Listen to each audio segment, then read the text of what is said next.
Hello, everyone, and welcome to Slash Film Daily for October 27th, 2017. On today's show, we're going to be talking about a bunch of news, including the Star Wars live-action television series, which may or may not happen, What We Do in the Shadows TV series, Guillermo del Toro is taking a break, Lethal Weapon 5 could happen, James Franco directed The Disaster Artist in character, and reboots of Ace Ventura, Young Guns, and Major League and more are in development. And in the water cooler, we'll be talking about the Magic Castle yet again, Shaun of the Dead, and Thor Ragnarok. This is Peter Sciretta, and joining me on today's podcast is Slash Film senior writer Ben Pearson. Hey, what's up?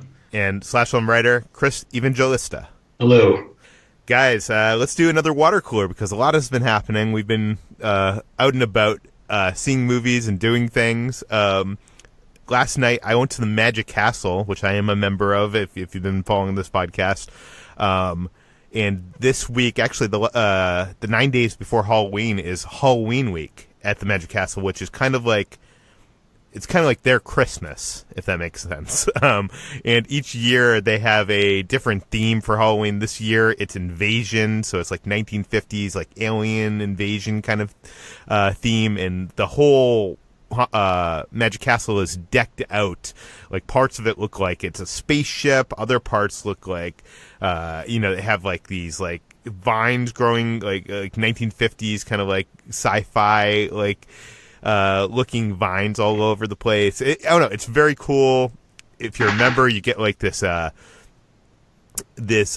key, I guess it's called, like an RFID key, and you can go to certain areas of the castle and like activate certain things, and like aliens will come alive, and sirens will go off, and it's very cool. And all the magic is themed for Halloween, and they have the big showroom at the Magic Castle is called the Palace, which isn't that big, but it's the big stage where usually the illusionist acts are, and usually there's two people playing on that stage. But for Halloween, Rudy Coby is performing there, and I'm not sure if either of you guys know who Rudy Coby is, but if you don't know who he is, he's a famous magician, and if you grew up in the 1990s, you probably, even if you didn't follow magic too closely, would recognize him because he has a very iconic 90s look to him, and he had his own comic book, he had his own TV show, and his, the first time I heard about the Magic Castle was seeing this TV special on TV about the Magic Castle, and it was seeing him perform. I think it was one of his first shows too, perform live on that stage. So he invited me to come see him for Halloween, and I'm a big fan of his, and seeing him perform on that stage kind of got me emotional. And he's just so great because a lot of magic and a lot of bad magic is a lot of people doing the same things, pick a card, any card, I'll find your card, the same kind of tricks over and over again. And I'm not going to say that Rudy Coby does things completely different, but every one of his illusions is uniquely his own and feel like couldn't be performed by anybody else but him.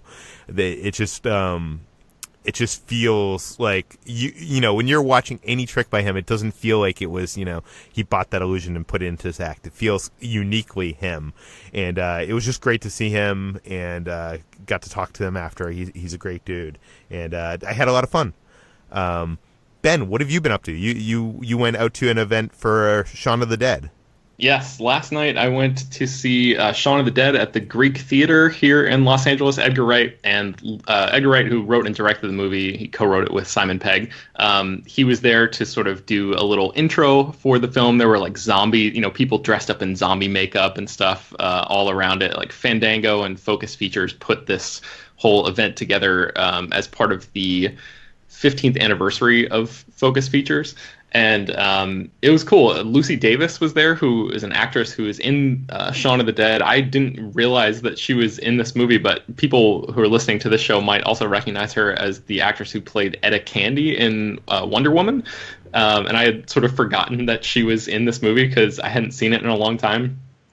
I got some video of the intro that they did where they sort of shared some memories from the set, and I just wanted to tell you guys one quick little story. I'm going to try to put the video together and sort of embed it in a written edition of the water cooler for on the site next week. But one story that I thought was really funny was Edgar Wright was talking about how at the time when he made this movie, he often got confused for a production assistant on his own sets. Like he looked, he didn't have a beard at that time, I think, and he just sort of looked like a young guy. So a lot of people didn't know that he was the director. So he was saying that one of the extras on the movie was actually in the original Star Wars, and he was like a guy in the cantina, and he had horns or something. Like that was one of the characters that he played in that movie, and so he was like this sort of legend in the extra world, I guess. And so they got him on Shaun of the Dead, and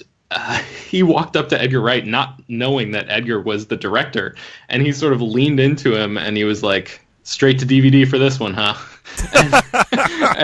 And Edgar was like, he wasn't sure what to say, so he was just like, "Yep," and then walked away. So I just thought that was pretty funny. Somebody not being aware of who the director was, and that guy eventually found out. And put two and two together. So I'm picturing in my head, 20 minutes later, when he's like in the scene, and Edgar's like, "Action," and the guy's right. like, Yeah. "Oh." Shoot. Yeah, that's so I thought it was pretty funny, but yeah, Shaun of the Dead at the Greek. That's where I was last night. And Chris, you saw Thor Ragnarok, so obviously you loved it as much as everybody else loved it, right? Well, not really. I mean, so yeah, I saw Thor Ragnarok yesterday. I didn't hate it. I'll say up front, I'm not a big Thor fan in general. I find those films to be the. And by the way, we're going to be spoiler free here, so just to warn people, don't worry, we're not spoiling anything. Yeah, I won't give anything away, but yeah, so I find the Thor franchise in general to be sort of like the least essential of the Marvel films. But the trailers for this had me really excited, and also the cast. That's a great cast. But it just sort of, I don't know. Like I said, I didn't hate it. It's very funny. It's probably like the funniest Marvel movie, but beyond that, the script is kind of very weak. Like the story doesn't really. There's no depth to it, I guess is the best way I can put it. I mean, there's a lot to like. I love Jeff Goldblum in it. He's great. Tessa Thompson is fantastic in it. But the movie actually does not do much with Cate Blanchett, which really depressed me because I love Cate Blanchett, and she has pretty much nothing to do, which is sort of like a Marvel villain problem in general, unfortunately. No, I agree with you, but the movie's funny. So, yeah. And I think you'll have a good time. So I recommend going to see it. But I think the movie is currently 99% on Rotten Tomatoes, which, by the way, means that 99% of the reviews gave it a positive review. Doesn't mean that it, got a 99 out of 10 from every reviewer. But I think people are enjoying it. I'm not sure it. I think right now it's like one of the top Marvel movies of all time review wise. I'm not sure if it deserves to be there, but I think if you go see it, you're going to enjoy it either way, especially if you like more of the Guardians Galaxy kind of movies from Marvel. Right. Yeah. Yep. It's funny. So if you're looking for a good time, you'll get that. It's an entertaining film. Ben, have you said your opinion on Thor? Because I know you saw it since. Yeah. I think so. I also despise the Thor movies. They're my least favorite. But this one I had a lot of fun with, and I think for me, I certainly recognize the issues that Chris is talking about. But I think because I laughed so hard and because it feels so much like a Taika Waititi film, I was far more willing to forgive it for any sort of shortcomings that it had. So I ended up having a lot of fun with it. I think, again, story-wise, yeah, there's not really that much there. But and yeah, Cate Blanchett, I was also a little disappointed that she didn't have much more to do. But the cast is so good, and they sort of elevate the material for me.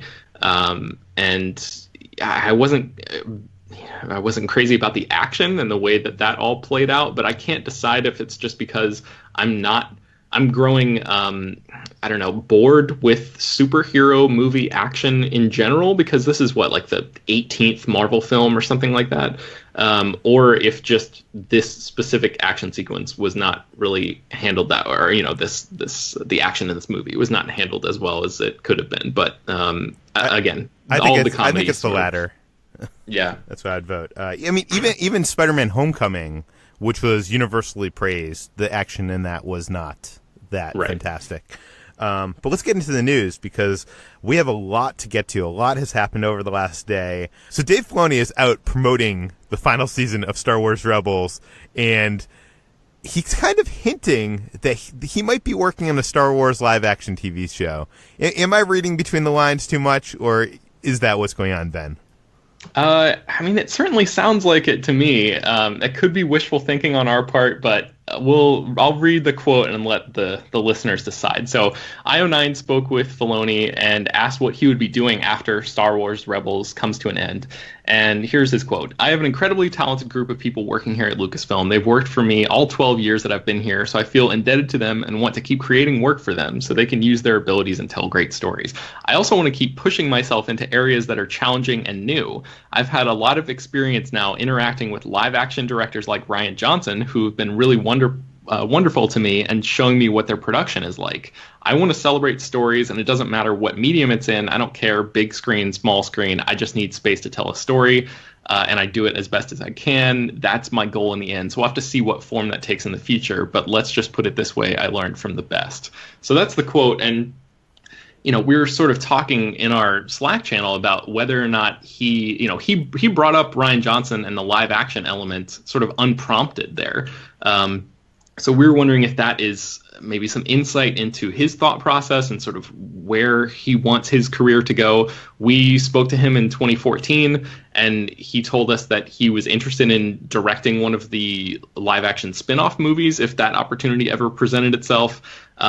We know that Disney is about to launch its own subscription service, and Bob Iger, the CEO of Disney, has said that they're going to be creating original series specifically for that platform.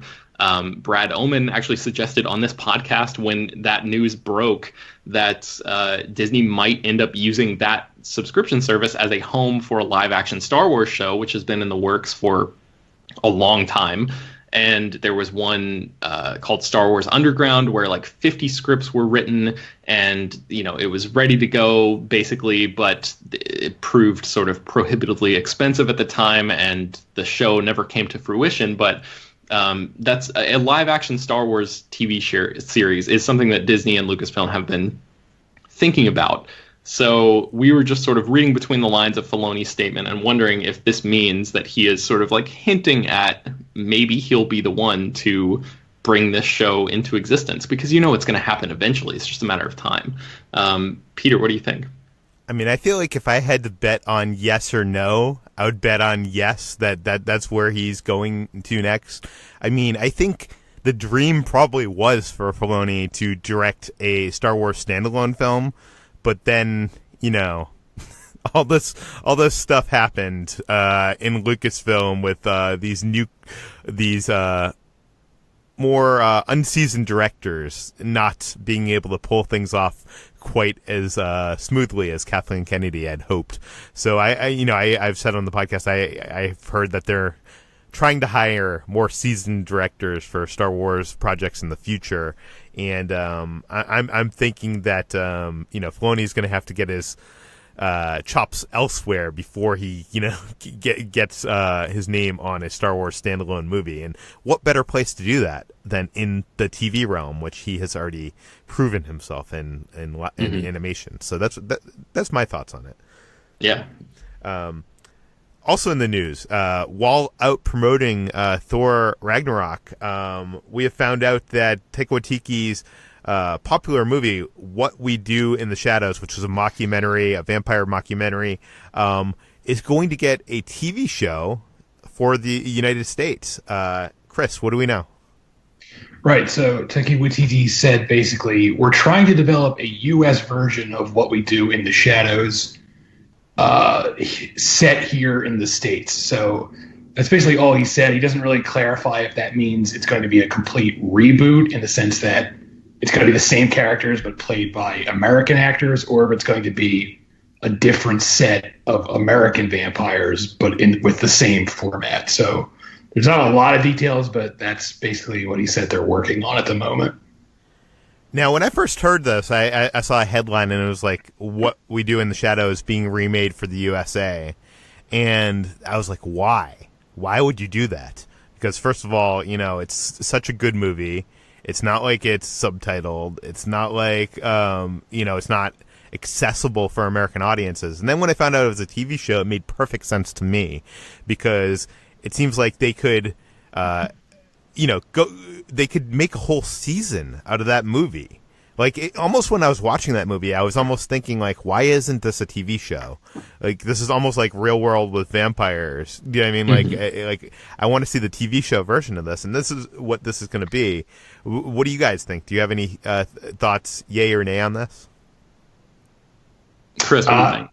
Yeah, I mean, like you said, Peter, if I had any complaint about What We Do in the Shadows, it was that I actually thought it was a little too episodic for a film. Like, it really did feel like a TV show edited together into a film. So I could absolutely see this working as a TV show. It does make sense to me. Again, the only thing I'm unsure about is if it's going to basically be a reboot or if it's just going to be different characters. Yeah, I wonder if the New Zealand setting and actors had anything to do with that movie's charm, or had more to do with that film's charm than we're giving it credit for, because I don't know if you can just sort of plop American actors into that same sort of dynamic and have it work as well, but I guess we'll find out. And that's a good point. I didn't even think about that.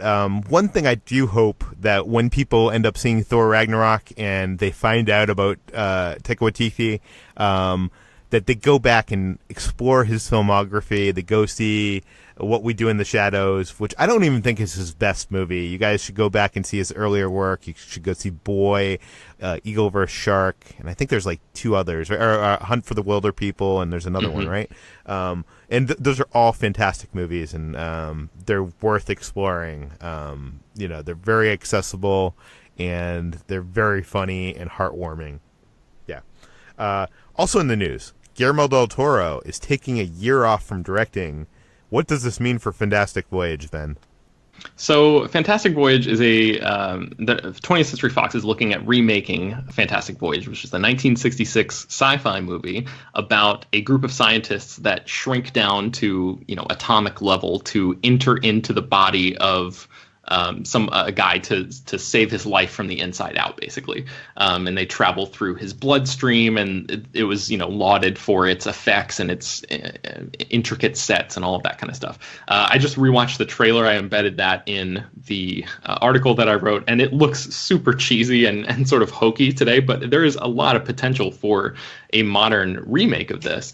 And Fox has been trying to get it going for a long, long time, over a decade, maybe even closer to 2 decades at this point. James Cameron is producing the movie. They flirted with a bunch of different directors. Ultimately, they found that Guillermo del Toro was going to direct it. So basically, he was set to start production in the spring of next year, but he just announced, according to Variety, that he is taking a year off. He said, "I'm taking a sabbatical for a year as a director. I was going to do Fantastic Voyage, but after The Shape of Water, I need to take pause."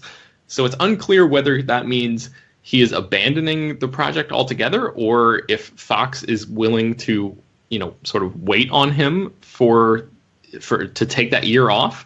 I am sort of under the hope that they end up waiting, because I feel like he's a really great match for that material.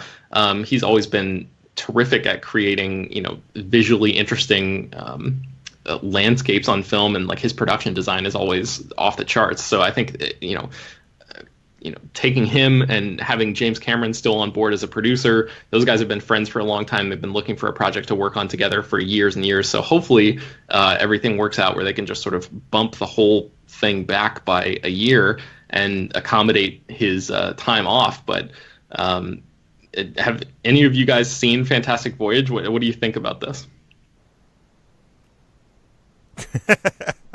None of us have seen Fantastic Voyage, I take it. I have not seen it. I'm a big Del Toro fan, so I'll see anything he wants to make, but I actually have not seen it. I have also not seen it. I do think it's a shame that he's taking a year off. I mean, it's good for him, but, and I love him as a director, but he's only made 10 films in the last 30 years, despite all the stuff he's had in development and not able to get into the actual cinemas and into production. Taking a year off means we're going to get less Del Toro, and that to me is lose-lose. So yeah, I mean, he's still. I should mention that he's still planning on producing stuff, and he's working on that.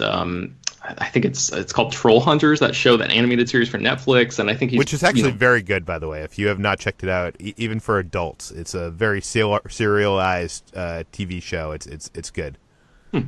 Yeah, but he's still producing stuff, so it's not like he's going to stop his output altogether. But yeah, I agree. I would love to see more films with his name on it as director. Okay. Also in the news, Lethal Weapon 5 might happen because nothing really matters anymore, is the headline that you wrote for the site, Chris. Tell us about it. Yes. So even though we all pretty much assumed the Lethal Weapon franchise was over and done with, Deadline has a story that Mel Gibson, Danny Glover, and original Lethal Weapon director Richard Donner have been meeting with Warner Brothers to basically put together a fifth film. I mean, there's no details on what that film would even be about, and Lethal Weapon 4 pretty much literally closed the book on the franchise. There's literally a scene in the credits where a book closes to signify the series is done, but apparently not. I don't know what they're going to do. I don't know if they're going to come out of retirement as cops to track another case. Who knows? But this is the world we live in. So here we are. No, the original Lethal Weapon was a good movie, right? It's great. It honestly, a lot of what action movies became could be credited to either Lethal Weapon or Die Hard, and the sequel's not so great. Mel Gibson in recent times, I think, kind of has is living in a dark shadow. Personally, I feel like I wanted to ask you guys this. There are a lot of shitty people in the movie industry, and generally that doesn't reflect on the product that they produce. Like, I don't watch a Tom Cruise movie and think about Scientology, and maybe that's a bad thing. But one of the only people that it really reflects on me when I watch movies starring him or directed by him is Mel Gibson. For some reason, I can't get past the things he's done and how angry of a guy he just seems, and I don't know, he rubs me the wrong way. Do you guys have that similar thing with other actors, directors? I definitely have it with Mel Gibson, and I think that's something, with all of these allegations and stuff that have been coming out over the past few weeks, I think that's something that we as a movie-going public are going to have to continue to grapple with in a major way. Like, how willing are we as an audience to turn a blind eye to the behavior of these people off screen, and everybody's personal line is going to be different there. And everyone is sort of obviously free to make whatever decisions that they want. I'm not, advocating for one way or the other that everyone should treat this stuff. If you're able to treat these movies as pure escapism and completely ignore that stuff, then I guess more power to you. But I think the way that all these headlines coming out and the way that our culture is sort of progressing, it's going to make it harder and harder for that gap to remain as large as it has been, I think. What do you think, Chris?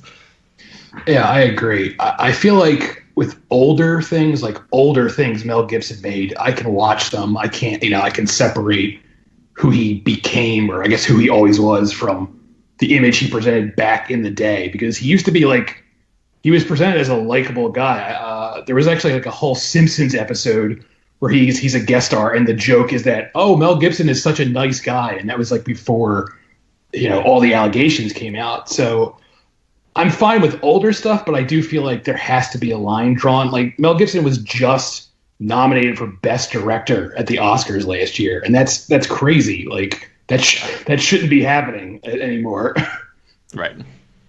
No, I don't know. It'll be interesting to see if this actually happens. It sounds like one of those wishful thinking. I mean, I wouldn't put it past the studio for wanting to do a sequel, because sequels are, less of a risk for them. But it just doesn't seem to me that, unless it was a complete reboot of some kind, it doesn't seem to me. I don't want to see those guys running around doing their thing at their age. Not to be ageist, but I just don't think that's a good movie, a good action movie. Yeah. And talking about reboots, there are going to be a lot of reboots in the work. Reboots of Ace Ventura, Young Guns, Major League, and more. Ben, you wrote this up for the site. What do we know? Yes, Morgan Creek Productions, which is the film company that was responsible for Ace Ventura, Young Guns, Major League, Pacific Heights, Nightbreed, Dead Ringers, a bunch of movies like this, has rebranded into Morgan Creek Entertainment Group, and now they are basically looking to sort of revamp a lot of these properties across film and television. So the idea right now is to create a Dead Ringers TV series. They are apparently in talks with an unnamed showrunner about that right now. For Young Guns, they want there to be a movie and a TV show, and they're looking for a new group of up-and-coming actors for that. And they are thinking about doing an Ace Ventura movie reboot. And they want Jim Carrey to come back to pass the torch to, quote, a long-lost son or daughter of Ace possibly showing up at his doorstep and taking over. So, I mean, guys, this is where we are right now, where they're talking about remaking Ace Ventura. That movie is so...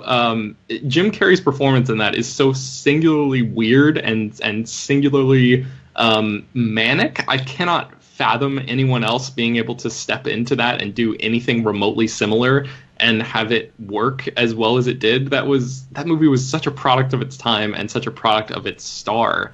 I cannot fathom an Ace Ventura movie remake working well. And then also this guy, the president of the company, David Robinson, said, because it's episodic in nature about a pet detective, it also lends itself to a traditional single-camera series franchise. So they're also talking about maybe doing an Ace Ventura TV show along with that. So just the idea that a businessman had to issue this statement involving a pet detective sort of cracked me up. But I don't know. Do you guys think there's any way that an Ace Ventura movie could be good? Am I being too short-sighted here?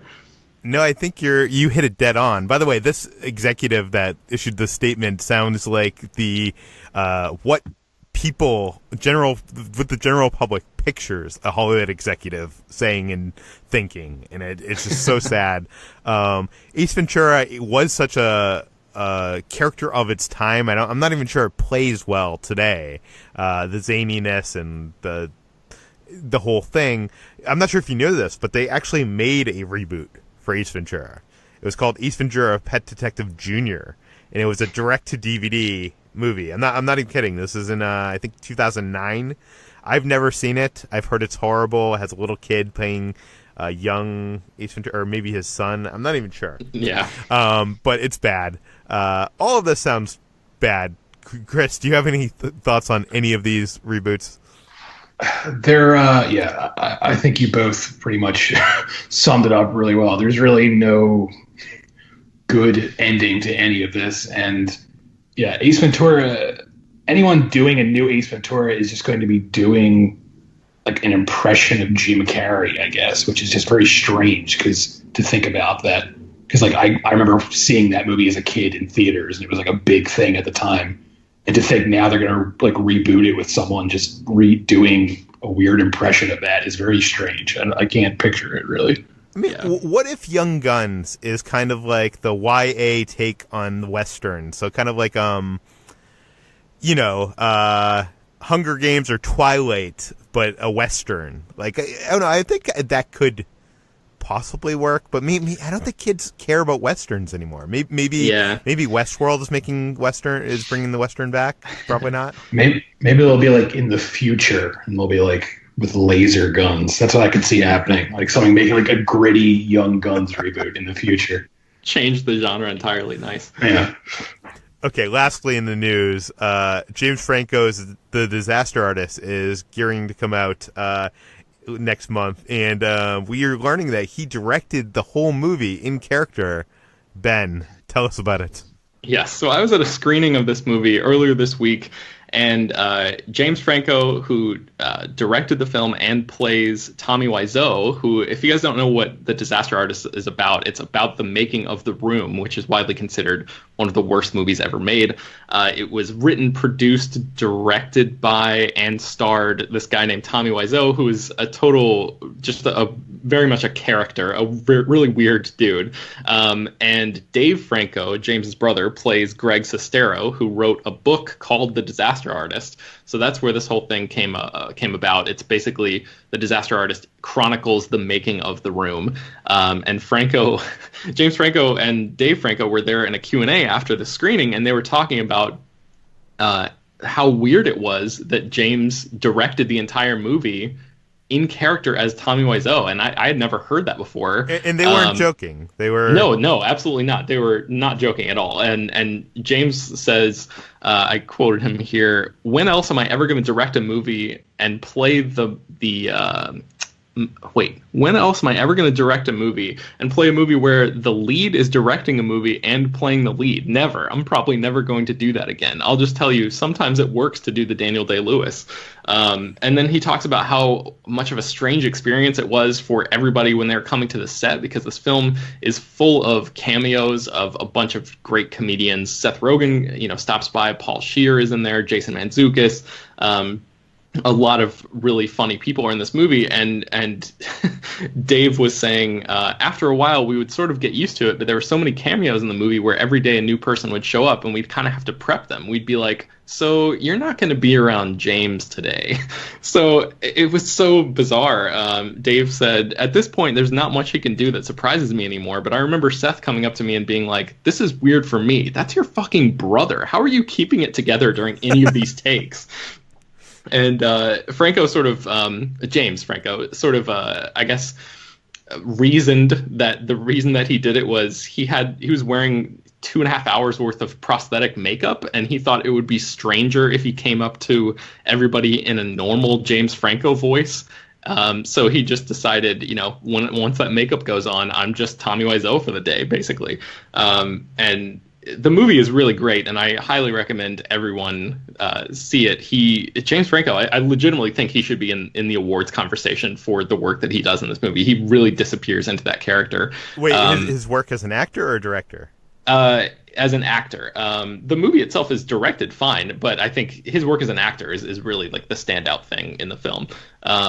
So, man, yeah, you guys should definitely check this out. And now you'll be able to watch the movie with the knowledge that the Tommy Wiseau that you're seeing on screen was actually James Franco directing everyone in that same voice and the same weird physicality and makeup and everything. So it's a fun piece of trivia. That is nuts. I can't wait to see it. I missed that screening last week. Hopefully I can see it. I think it is screening next week sometime. Ben, where can we find more of your work online? You can find me at slashfilm.com, and I'm on Twitter at Ben Pears. Chris, where can people find you? I'm also at slashfilm, and I'm on Twitter at Evangelista413. You can find me at slashfilm.com, on Twitter at slashfilm. You can find this podcast published every weekday on iTunes, Google Play, Overcast, and on the site where you can comment on each episode. Please go to iTunes, give us a rating, give us a review. That helps us out quite a bit, especially if you love the podcast. If you have questions or feedback, send it to peter@slashfilm.com. Please leave your name and general geographic location in case we mention it on the air. And thank you for listening. We will see you on Monday.